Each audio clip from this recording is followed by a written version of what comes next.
Dans Luc chapitre 5 verset 11. Na Luc 5 verset 11. Après la pêche miraculeuse, Na sima ya koloba ba la Bible mbisi. dit les disciples, c'est Pierre et ses amis, Pierre na baninga na ils ye. laissèrent tout et les suivirent. Batikaki nyonso pe balandaki ye.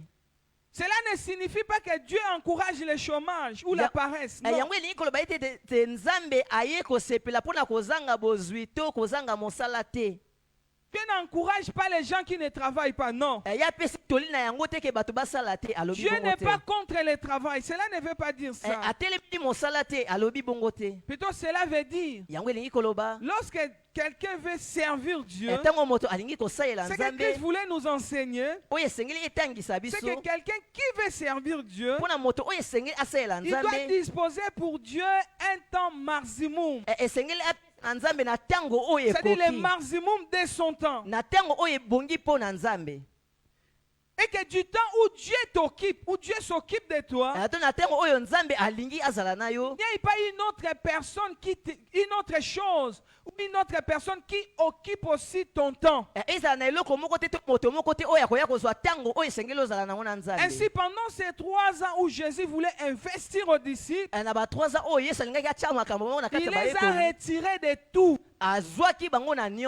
C'était pour 3 ans et c'était pour 3 ans. Et certains, c'était devenu pour toute la vie. Mais Dieu peut te prendre les fils les après-midi de ton samedi. Il te les retire pour l'évangélisation. Dieu peut te prendre les fils tous les avant-midi de dimanche pour les cultes. En ce temps-là, il dit laisse tout, suis-moi. Cela ne veut pas dire que tu viennes rester ici à la permanence. Tu restes là, tu ne fais plus rien. Non, cela ne veut pas dire ça.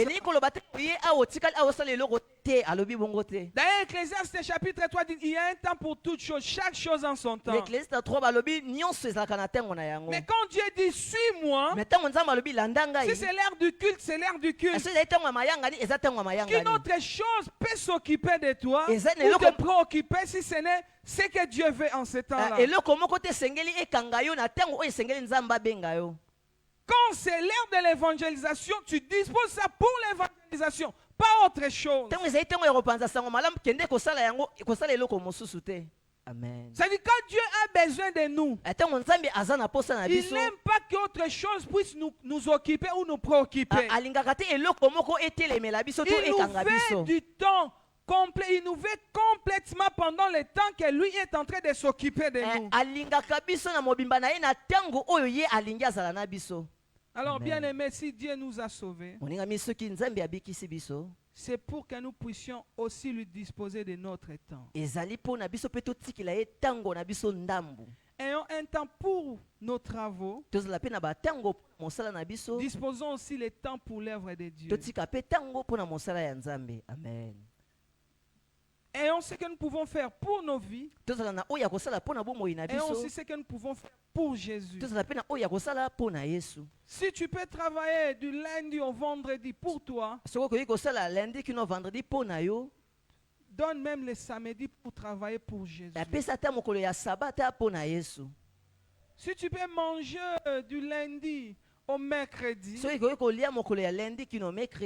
donne même le jeudi pour Dieu. Si tu peux être préoccupé par les études, je ne sais pas moi quoi, tu peux dormir même la nuit comme tu veux. Donne les fils que 0 heure, 1 heure, 2 heures pour Dieu. Dieu veut que nous soyons aussi disponible, que notre temps aussi soit pour lui. C'est-à-dire tu ne peux pas passer tout ton temps ici sur terre, toute ta semaine, toute ta vie, sans qu'il y ait des moments où on a besoin de toi, tu dis que je fais quelque chose pour Dieu. Je suis occupé parce que je suis en train de servir Dieu.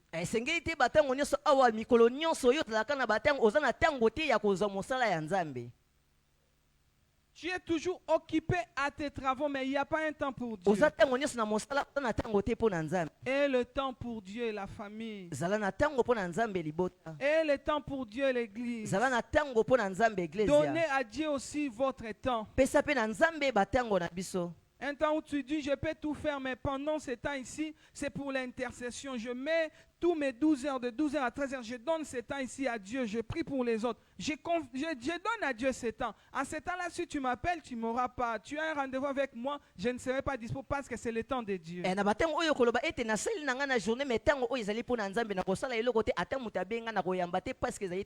C'est comme ça, Jésus, pour nous enseigner que Dieu a besoin de notre temps. Donc quand il a besoin de quelqu'un, il dit, suis-moi, laisse tout, suis-moi. En ce temps ici, c'est mon temps. Et tous ceux-là qui l'ont suivi, ils ont disposé vraiment de leur temps. Pierre lui dit, nous avons tout laissé.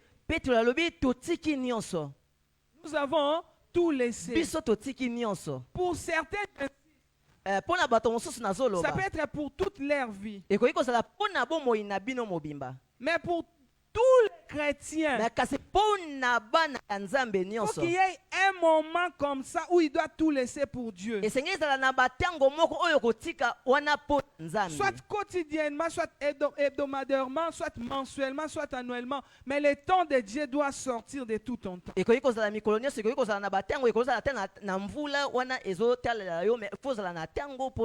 Donc Dieu ne nous appelle pas tous en temps plein. Mais Dieu a besoin du temps de tous les chrétiens. Il a besoin du temps de tous les chrétiens. Que chaque chrétien puisse disposer d'un temps dans son temps pour lui. Amen. Je vis les hommes de Dieu donner de leur temps pour Dieu. Il y a des moments ici, des fois, vous êtes avec notre papa à 1h du matin. Je parle de l'apôtre Pierre, David. À 1h du matin, moi je ne suis pas là. Mais il vous appelle, dit, je pars suivre une maman Matadmayo. Elle a contraction. Un homme de Dieu très disponible. Je me souviens hier, je reçus les coups du fil du pasteur Michael. Il ne savait même pas ce que je faisais, il ne savait pas où j'étais. Il m'appelle directement, Rossi, viens vite, on se voit quelque part. Père, tu ne sais même pas ce que... Yaka, problème ou urgence. Yaka. Et en arrivant, on peut penser que lui était bien disposé. Mais quand on a fait le service et nous sommes sortis du service, il m'a dit même, tu ne sais même pas combien je me suis sacrifié. Moi-même, je sais comment notre journée d'hier était passée. On était très occupés, on avait trop de choses. En tout cas, on a passé beaucoup de temps ensemble. La journée d'hier. On s'est séparés avec lui, si c'est tard, c'était 17h. Et à 19h, à peine j'arrive à la maison, je dis à ma femme, là, je lui ai seulement dit, dispose-moi à manger, je fais et tout. Juste elle met la nourriture sur la table. Je reçois directement l'appel du pasteur. Je laisse, je dis, on m'appelle, il y a une urgence. Je ne sais pas ce qu'elle fait au cœur de ma femme, je ne sais pas. En ce temps-là, je n'avais pas besoin de son avis. Je dis, je sors, je vois son visage un peu froissé. Je dis, ah, toi, bon, ça n'a pas. Et en rentrant, je dis, je t'aime, tu vois. Bon. C'était d'abord l'œuvre de Dieu. Amen. Et en arrivant, le pasteur me dit, il dit, je n'ai même pas mangé. Non, c'est le pasteur qui me dit, pour me montrer que ce n'était pas seulement moi qui s'est sacrifié, lui aussi a disposé de son temps. Donc, coup de fil, il n'était pas assez disponible pour ça, mais il a cherché le temps. Donc, bien-aimés, nous sommes un exemple pratique. Nous donnons de notre temps. Église, apprenez à disposer aussi de votre temps. Soyez prêts à sacrifier le temps pour Dieu. C'est qu'on te dit, l'œuvre de Dieu te réclame, que tu sois prêt à laisser même la nourriture sur la table, tu te lèves. Alléluia. Amen. Deuxième des choses. Deuxième point, servir Dieu avec son talent. Le talent, c'est une capacité naturelle que Dieu donne à l'homme pour bien faire quelque chose. Alors cette capacité naturelle-là, Dieu en a aussi besoin pour des talents qui cadrent aux besoins du service ou de l'œuvre de Dieu. Pour des talents, Dieu a besoin de ces capacités-là. Pour des talents qui cadrent, qui correspondent aux besoins de l'œuvre de Dieu.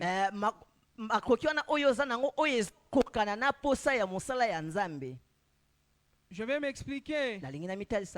Tu peux avoir le talent de comédie, tu es comique. Dans l'œuvre de Dieu, mais ça peut être utile pour la société.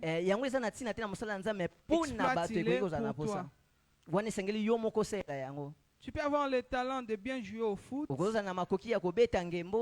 pour l'œuvre de Dieu, c'est pas vraiment trop nécessaire. Mais tu peux t'en servir pour toi. Mais si tu as le talent de bien chanter,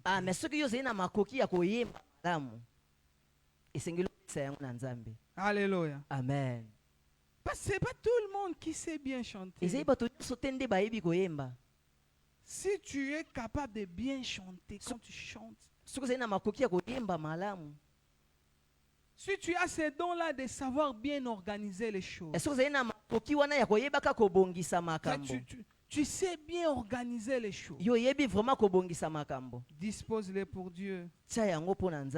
Si tu as cette capacité-là de bien présider les réunions, présider les cultes,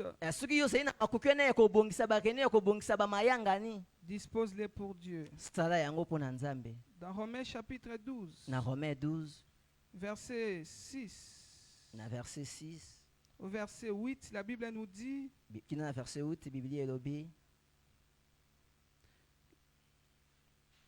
puisque nous avons des dons différents, selon la grâce qui nous a été accordée, que celui qui a les dons de prophétie l'exerce selon l'analogie de la foi. Que celui qui est appelé au ministère s'attache à son ministère. Que celui qui enseigne s'attache à son enseignement. Que celui qui exhorte s'attache à l'exhortation. Que celui qui donne le fasse avec libéralité. Que celui qui préside le fasse avec zèle. Que celui qui pratique la miséricorde le fasse avec joie. C'est-à-dire, il y a vraiment des particularités à l'église. Tout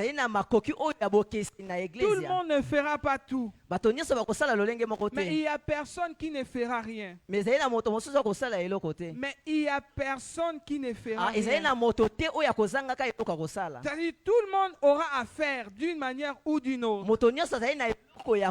Mais la Bible dit, si tu as une capacité, tu as un don quelconque, mets-les au service de Dieu. Si tu as un talent quelconque qui correspond aux besoins de l'œuvre de Dieu, dispose-les pour l'œuvre de Dieu. Ne cache pas ce que Dieu a mis à toi, qui peut être utile pour l'œuvre de Dieu.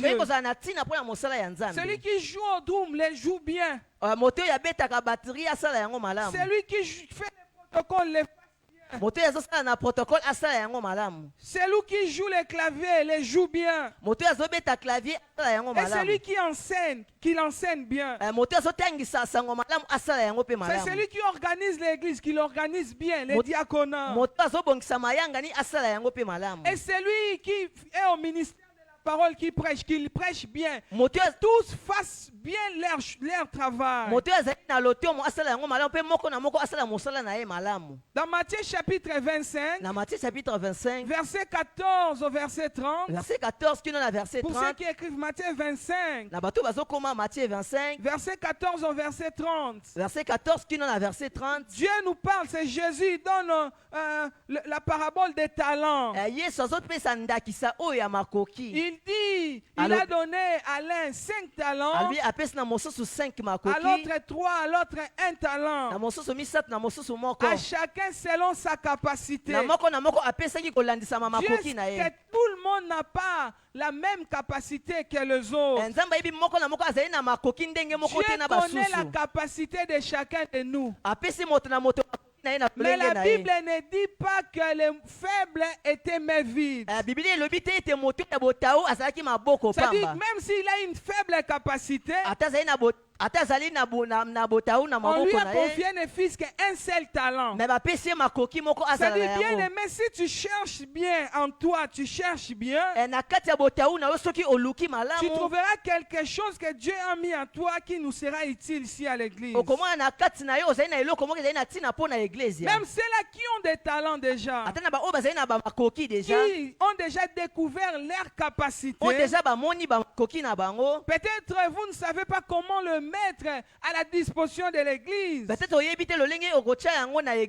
Priez et suivez les lignes. Si peut-être vous n'êtes pas déjà ouvrier, suivez les lignes qu'il faut. Venez à l'affermissement, passez à la formation, suivez les étapes. Pour qu'en fin de compte, vous puissiez intégrer les départements et servir Dieu, soit à l'intercession, à l'évangélisation, au protocole, peu importe. Mais si tu n'as pas encore découvert ce que tu peux faire pour Dieu à l'église, moi je te l'informe que tu en as. Parce que la Bible ne me dit pas que les maîtres avaient laissé quelqu'un main vide. Non. Alors prie, cherche, demande à Dieu, qu'est-ce que je peux faire pour toi comme l'œuvre, comme service? Qu'est-ce que je peux faire et dans le corps du Christ et à l'église? Qu'est-ce que je peux faire étant chrétien ici sur terre? Découvre-les et puis exploite-les. Pourquoi nous devons le faire? Parce que la Bible dit celui qui a reçu un seul talent, il était allé cacher son talent. Il n'avait pas multiplié comme les autres. Lorsque le maître est venu, la Bible dit le maître l'a appelé serviteur inutile. Il a été mal jugé parce qu'il n'avait pas disposé son talent. Il n'avait pas exploité le talent que le maître l'avait confié. Mais ceux-là qui avaient bien fait les choses, qui avaient multiplié leur talent, les maîtres les appellent bons et fidèles serviteurs. Bien-aimé, tu veux être de quel côté? Qu'est-ce que tu seras le jour où Jésus viendra rendre à chacun selon ses œuvres? Comment le maître te jugera? Tu seras fidèle et bon serviteur, ou tu seras un serviteur inutile? Parce que quand on dit serviteur inutile, c'est-à-dire qu'ils appartenaient tous au maître. C'est-à-dire ce sont des personnes qui appartiennent déjà à Jésus. Parce que si quelqu'un n'est pas du maître, son jugement est connu. Il n'est pas du maître, son jugement est déjà connu. Donc ici, on parle vraiment des chrétiens, des personnes sauvées, mais qui ne veulent pas faire quelque chose. Bien aimé, lorsque nous servons Dieu, servons Dieu et soyons armés de cette pensée. À l'arrivée de Jésus, Chacun de nous rendra compte de tout ce qu'ils étaient en train de faire pour Dieu. Si tu as prêché, tu seras jugé par tes prédications. Tu as joué au clavier, tu seras jugé comment tu faisais cela. Tu as géré les départements, tu seras jugé pour ça. Est-ce que tu seras bon et fidèle serviteur ou tu seras un serviteur inutile? Chacun de nous rendra compte à Jésus par son service. Et il est temps, Dieu est venu parler à nos cœurs pour nous dire que ne nous cachons pas. Faisons sortir des choses que Dieu a mis en nous. Parce que nous serons couronnés à cause de ces choses.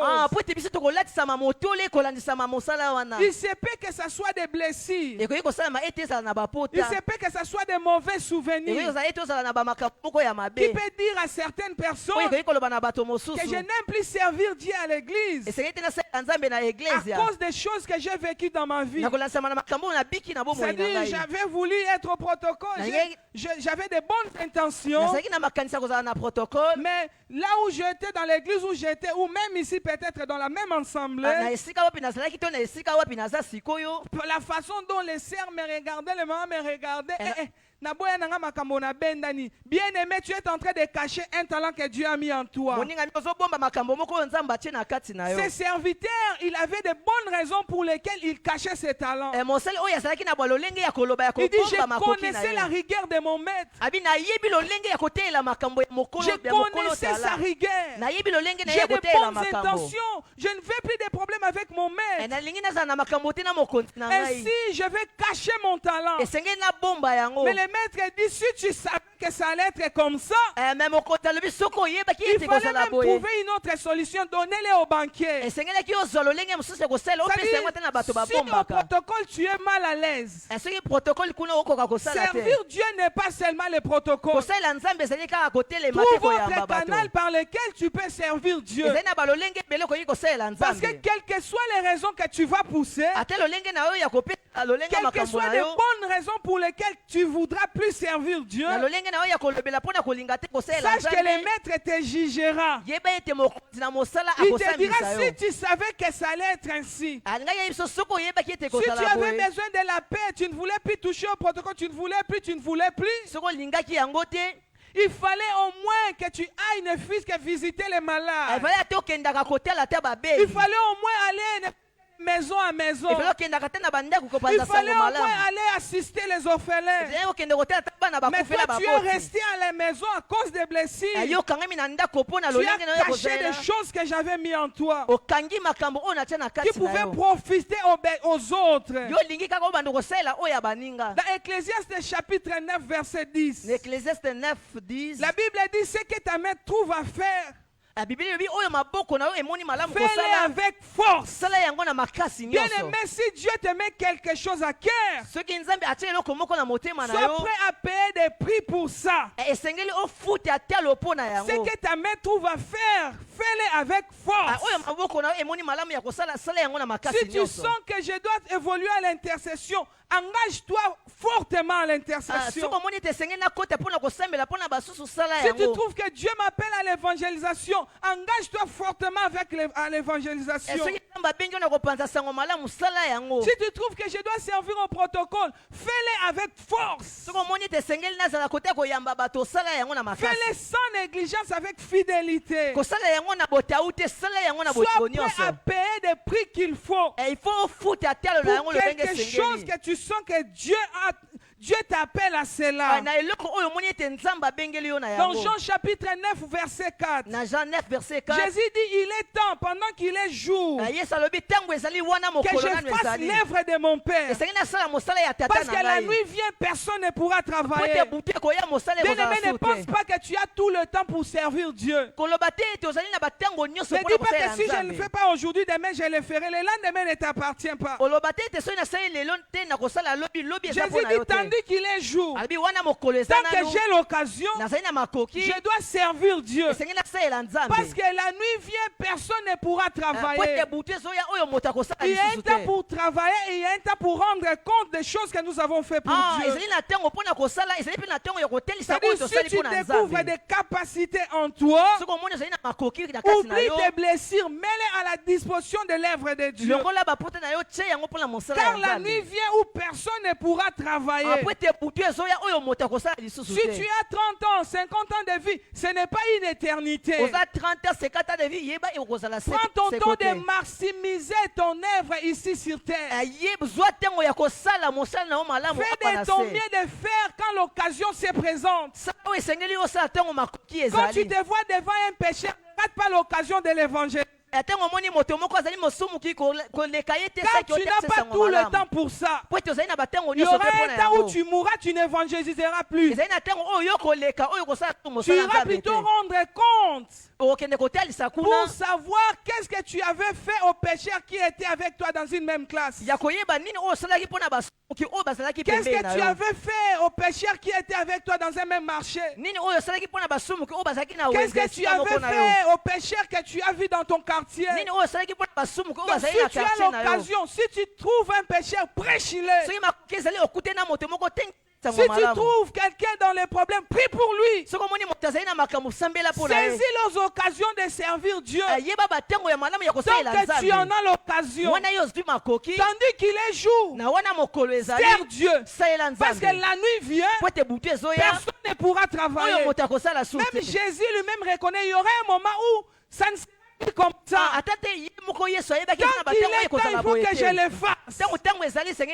Tant que Dieu m'a donné l'occasion d'être ici à l'église, je dois travailler.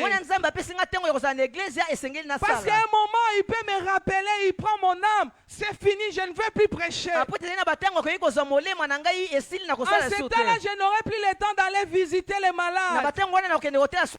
En ce temps-là, ça sera maintenant le couronnement de tout ce que j'ai eu à faire pour Dieu. C'est-à-dire,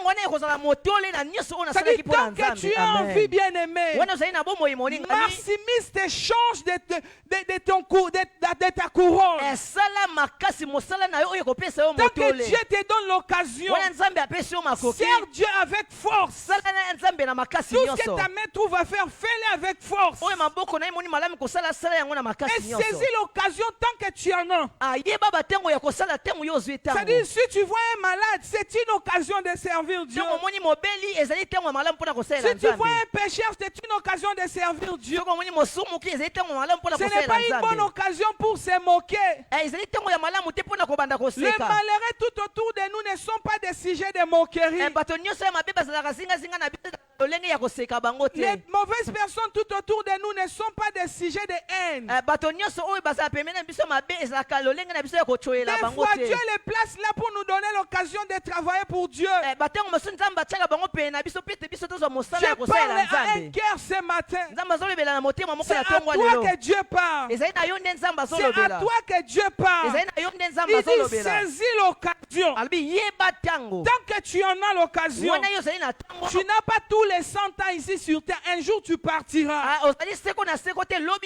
Tu iras rendre compte de toutes les choses que tu as eu à faire pour Dieu ici sur terre. Prêcher l'évangile. Assister les malheureux. Prier pour les nécessités. Faites tout ce que vous pouvez faire pour Dieu. Parce que vous n'avez pas tout le temps. Alors je parlerai même à ceux-là qui ont des blessures. Prenez même le comportement de David. La Bible dit, tous ses frères, ils étaient là 40 jours devant Goliath. Personne ne pouvait se lever. Mais lorsque lui vient, il veut faire quelque chose de bien pour tout le monde. On commence à lui juger. On dit que c'est par la malice. On connaît ça, c'est de l'orgueil. Nous connaissons David, ça. Ce n'est pas une bonne chose, ça. Mais la Bible dit David se détourna de lui. C'est-à-dire, si tu quittes un département à cause des blessures, que le mokambi ou le pasteur t'a blessé ainsi de suite. Ou les frères et sœurs parce qu'ils me regardaient là, ils étaient en train de me commérager et tout. Bien aimé, pense à David. La Bible dit qu'il se détourna de lui. Parce que David voyait l'objectif. L'objectif c'est d'enlever l'opprobre sur le peuple de Dieu. L'objectif c'est de rendre gloire à Dieu. Le nom de Dieu qui est méprisé doit être honoré. L'objectif c'est de servir Dieu. Qu'on dise que peu importe, l'objectif c'est pour servir Dieu. Je ne parle pas de l'habillement des pantalons et tout. Je parle de l'habillement, par exemple, pantalon qui passe et puis on se moque de moi. L'objectif pour moi, c'est de servir Dieu. Ce qui compte pour moi, c'est l'œuvre de Dieu. Ce qui compte pour moi, c'est la gloire que je dois apporter au nom de Dieu. Ce n'est pas tout ce qu'on peut. C'est ainsi de suite. Alors pensez à David. Pensez que vous n'avez pas tout le temps. Ne reportez pas au lendemain ce que vous pouvez faire aujourd'hui. Ce que Dieu vous met à cœur comme département ou service à l'église. Suis le processus et engage-toi le plus vite que possible. Parce que le lendemain ne t'appartient pas. Non seulement peut-être par la mort, mais même le vent peut venir. C'est-à-dire que tu pars au voyage ainsi de suite. Tu vas regretter de tout le temps où tu pouvais servir Dieu ici à Saint-Philippe et tu ne l'avais pas fait. Quand tu vas te retrouver au Canada, tu commences à être culpabilisé. Il a fallu que je prenne mon temps là-bas sans fil. Ça pouvait m'aider ici. C'est-à-dire, saisissez l'occasion. Bien aimé, nous devons servir Dieu. Tant que l'occasion nous est donnée. Amen. Les disciples croyaient qu'ils avaient tout le temps en Jérusalem. La Bible dit Dieu a envoyé le vent de la persécution. Ça les a dispersés. C'est-à-dire vous n'avez pas tout le temps. Ne pensez pas que 2026 vous laisserez forcément. Ne pensez pas que 2050 vous laisserez forcément. N'imaginez pas les choses de la sorte. C'est-à-dire si vous avez l'occasion de prêcher dans amis, grâce, tu vois un pécheur, ne repousse pas demain, fais-le maintenant. Ne dis pas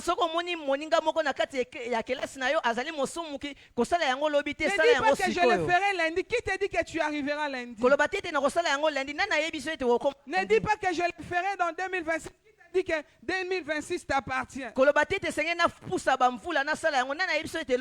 si Dieu te met à cœur de commencer à aller dans les hôpitaux pour prier, commence à le faire maintenant. Si Dieu te met à cœur de partager ta nourriture avec les orphelins, commence à le faire maintenant. Car le lendemain ne t'appartient pas. Quand le maître viendra, il dira qu'est-ce que tu avais fait de ce que je t'avais donné. Qu'est-ce que tu avais fait? Alors bien aimé, lorsque Jésus viendra, faites de votre mieux d'être jugé bon et fidèle serviteur.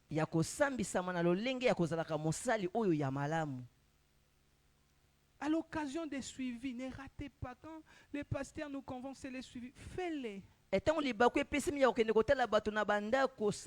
es en train d'amasser dans ton grenier. Tu es en train d'amasser.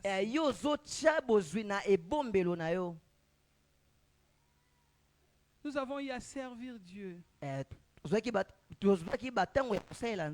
Et ces choses crient jusqu'aujourd'hui.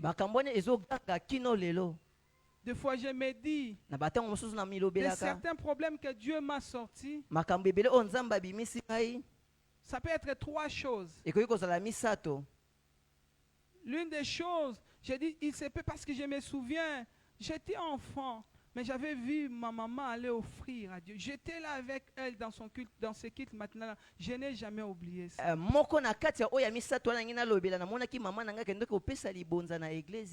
Pour nous, ces enfants. Cette offrande-là. Deuxième des choses, je me dis, ce qui des fois me protège dans le problème, c'est ma sincérité. Parce que Dieu m'a sauvé beaucoup de problèmes. Bon, vous le savez certainement. Des problèmes énormes. Pour que j'arrive à prêcher aujourd'hui, je viens de loin. Alors, ça pouvait être peut-être aussi ma sincérité. J'étais sincère, mon cœur était ouvert, j'étais sincère.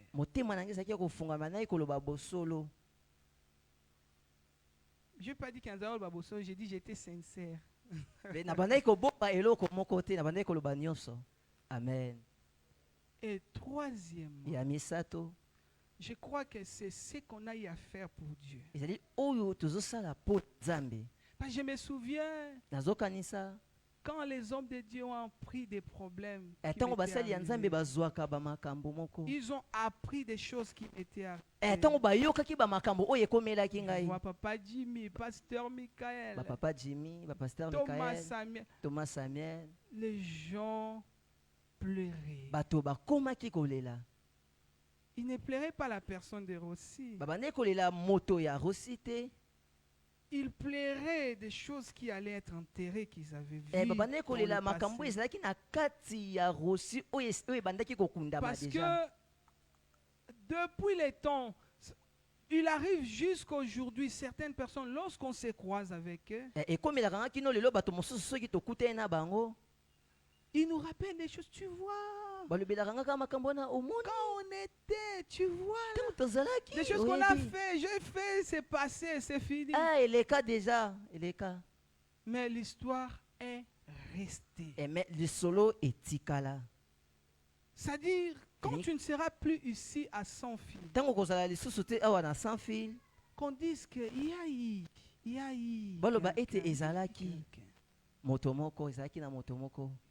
sers Dieu tant que tu en as l'occasion. C'est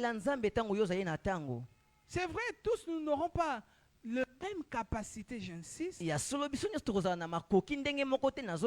même dans la vie d'une personne, tu peux laisser des traces. Donc tu peux laisser des traces afin que ton nom ne soit plus oublié. Alléluia. Amen. Je conclue avec le troisième point. Servir Dieu maintenant avec notre trésor, notre argent.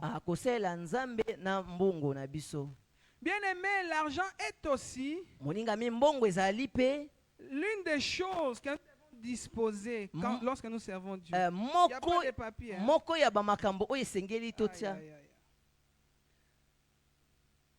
L'argent aussi doit nous accompagner dans notre service avec Dieu.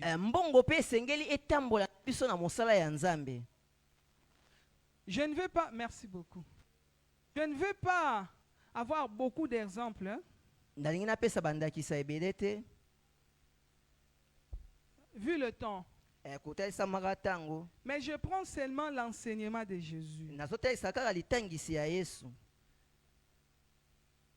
Qu'est-ce que Jésus a dit de ses disciples? Hein?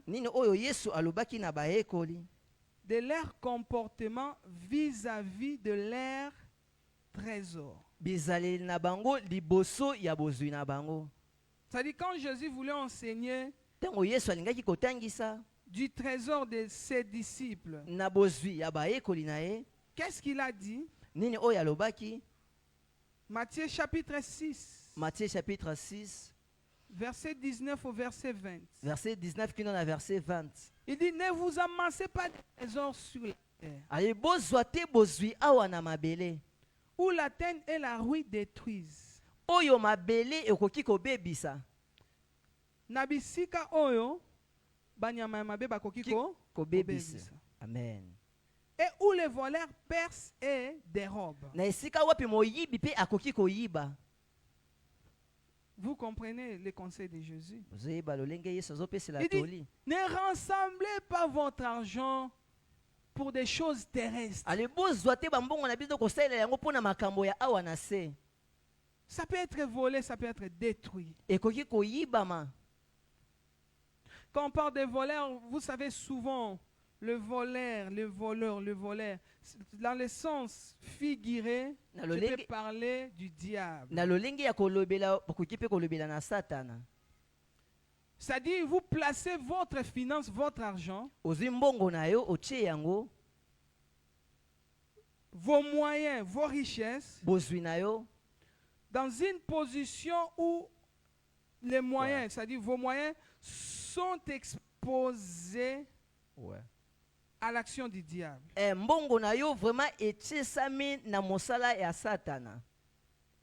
Mais, verset 20, amassez-vous des trésors dans les ciels.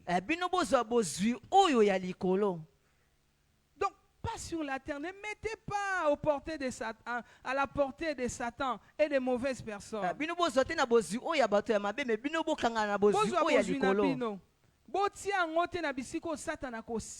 Amen. Bato mabe biloko mabe ko bebi se botia ngo wana te. Kasi botia ngo wapi? Au ciel. Amen. Où la terre et la ruine détruisent. Point. Oyo esika o bato moko te mabe to banyama mabe bakoki koya ko bebisa. Et où les voleurs ne percent ni ne dérobent. Nesika opi moyibi akoki pe kokoka te koyiba. C'est-à-dire, deux fois on se plaint de notre finance. Je suis en train de vendre beaucoup, je travaille beaucoup, mais je vends trop de bénéfices. Je travaille, mais je n'ai pas un bon salaire. Mes efforts sont assez beaucoup, mais mes revenus peu nombreux. Peu. Le secret est ici. Toujours la part de Dieu. En faisant cela, c'est une sécurité pour votre argent.